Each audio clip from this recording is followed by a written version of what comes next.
Hello and welcome to another episode of Hollywood Wargaming. Today we are going to be looking at a brief overview for Darth Maul's DRK-1 Sith probe droids, and this is a separate unit that is a detachment, which means it is a squad that you are going to have to bring along with Darth Maul if you wish to include them in your list. They cannot be fielded on their own. They are also a relatively bare-bones unit, but they do operate pretty uniquely and introduce a new keyword into Star Wars Legion, one that I do find to be quite interesting and useful for the droid faction. And I'll be honest, if you guys are coming here to get a quick yes or no as to whether you should field these in your list, I would say that they are worth fielding at just 35 points. However, it is going to mainly depend on how much you want your list to ebb and flow. They are a special forces unit that's not going to be doing a whole lot of combat, and primarily will exist in your list to buff up other units. So if you plan on running a heavy BX Battle Droid or BX Special Forces kind of list, you may not want to take these guys. Also, them being a Special Forces unit does make it a little bit tricky as to how you're going to activate them, as they could potentially disrupt the coordination of your droid army, or the order in which you pull them could affect your overall turn strategy. But let's go ahead and take a look at the unit itself. It is going to be a 3-model Special Forces unit coming in at just 35 points. Very inexpensive and a very cheap activation. They are going to have 1 comms upgrade, which is something you'd expect for a minimalist droid unit. They are also going to have 1 health per model with a courage value of 1 white defense die, and then a surge to hit and a defensive surge. And I have to say, the surges are very much welcome on this unit and something I wouldn't expect from such a small model. I mean, we don't really see these guys do anything in the movies aside from spy around Tatooine, and it is interesting to see such mild buffs applied to a relatively cheap droid unit. They are also going to have a relatively standard movement speed of 2, with a range 1 to 2 and melee weapon that is 2 white dice with the suppressive keyword. And while that is by no means an impressive offensive capability, it is nice to have that suppressive keyword in there. And if you are building a suppression-oriented Trade Federation list, this is a very inexpensive and cheeky little way to get an extra suppression attack into your list. But really, these guys are not meant to be offensive, and when we look at the keywords, we are going to see that. And first up, we are going to have the Observe 3 keyword, and this is going to be an action where you can target an enemy unit at range 1 to 3 and line of sight, and they gain 3 observation tokens. And the way these observation tokens work is that basically when you form an attack pool against this unit, you can spend those observation tokens to reroll 1 die for each token spent. So, in theory, if you double down on this action and put 6 observation tokens onto an enemy unit, a unit that will attack it will more or less essentially have 3 free aim tokens. And I do believe this is going to be a very potent way to buff up your relatively flimsy attacks that are coming out of your droid army. And really, this keyword is the bread and butter for the Sith probe droids and really determines how they play on the battlefield. They are going to be an observational support unit that's going to put tokens onto your opponent to allow your attacks against that model to be more accurate. Pretty simple and expected. After that, we are going to have the keyword that is Detachment Maul. Again, these guys must be taken if you have Darth Maul. If you don't have Darth Maul, you cannot run the probe droids. So, Darth Maul might be a bit of a tax, but Darth Maul is a very powerful operative. However, that being said, with Darth Maul and the probe droids in a list, you are going to be throwing an operative and a special forces token into your pool, which again could potentially mess up the ebb and flow in which you activate your army. So building a list with these guys in Maul is something that you really are going to need to plan out and strategize for ahead of time. If you rely on blind token pulling, you might find these guys in places where they don't want to be, and or activating too late for them to be useful. This is especially noteworthy with the Observe keyword, as you don't want these probe droids activating last in your list, and then throwing Observe tokens out when everyone else is already fired.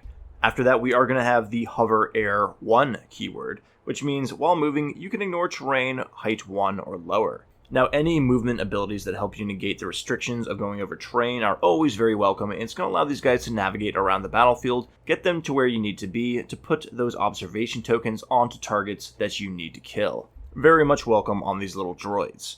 But after that, we are going to have the Incognito keyword, and enemy units beyond range 1 cannot attack you unless you have attacked, already defended from another attack, or performed an objective action. So if you are using this unit for more or less what they're intended for, you're going to be sitting in the backfield, dishing out those observation tokens without receiving any incoming fire. So more or less, this is a very inexpensive unit that's going to be a massive thorn in your enemy's side, one that subtly buffs up your troops without your opponent really being able to retaliate.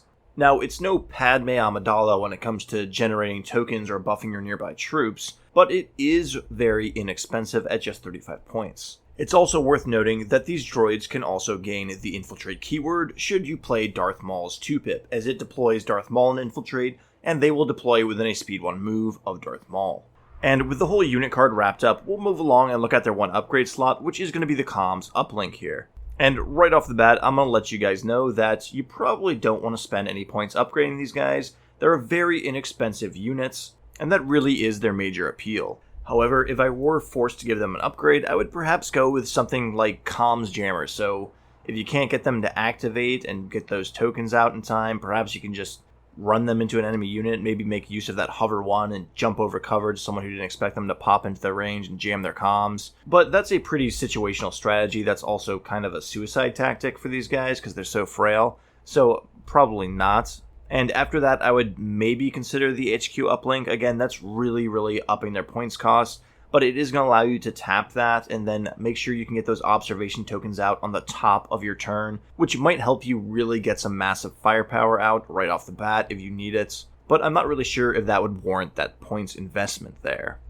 Again, I think running these guys bare bones is going to be your best option, and it's going to keep them nice and cheap. I think the more points you slap into them, they're immediately going to lose their value, as their value really does come from those observe tokens, and that is overall a very subtle buff. And on top of that, honestly, if you have 10 points left over, why would you not be putting comms uplink into a bigger, more offensive units?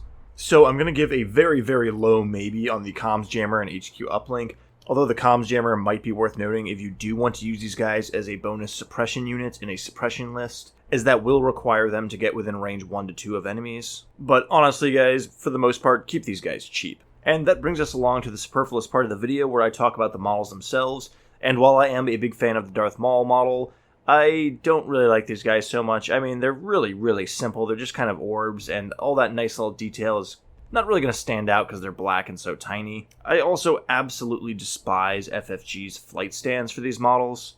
They're an absolute nightmare to work with. So I'm really not excited to see anything on flight stands with FFG. And I'm also not really a fan of how they can be assembled wrong. If you guys look at Crabbook's assembly video for these guys, it's actually really easy to mess up putting the eye in and having the eye face backwards. And having them be so tiny means they're going to be more or less impossible to take apart. So if you don't notice that or know about that from the get-go, you're likely going to have a messed up model, which is unfortunate. But beyond those gripes, they are pretty cool looking.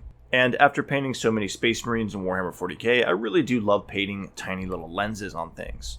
But what do I think about this unit overall? Well, like I've said time and time again in this video, they are a very subtle and also inexpensive support units. Now, are they a lot of bang for their buck? I'm not really sure. I'm definitely going to have to field these guys with a couple different CIS lists to see which one they fit in better. Would they be better with B1 battle droids in bulk? Or would they best be suited serving some more expensive units like perhaps B2 battle droids or maybe even your operatives and heroes? Definitely something I'll need to playtest. And if you guys have fielded these guys before, do you think those extra aim tokens are worth it in the long run? Or do you think it's better to just buff out your force with 35 points of upgrades or perhaps more B1 battle droids? I'd like to know what you guys think. And while it is a little bit hard to rate this unit because they are such a backfield minuscule support unit that's so cheap, I still am going to follow through with a grading on my estimates, and I think these probe droids are just going to be a sort of C- unit. I don't really see a whole lot of use for them, mainly because they require to be brought with Darth Maul. Now, they could potentially have a very powerful synergy with the Viper probe droids when that upgrade is released, as you will be dishing out more observation tokens around the battlefield.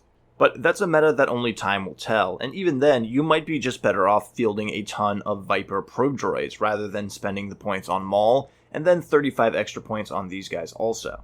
And as always guys, if you liked this content, go ahead, consider subscribing, turning on notifications, and hitting the like button. If you have any feedback on the units, please leave it in the comments below, and until next time, take care.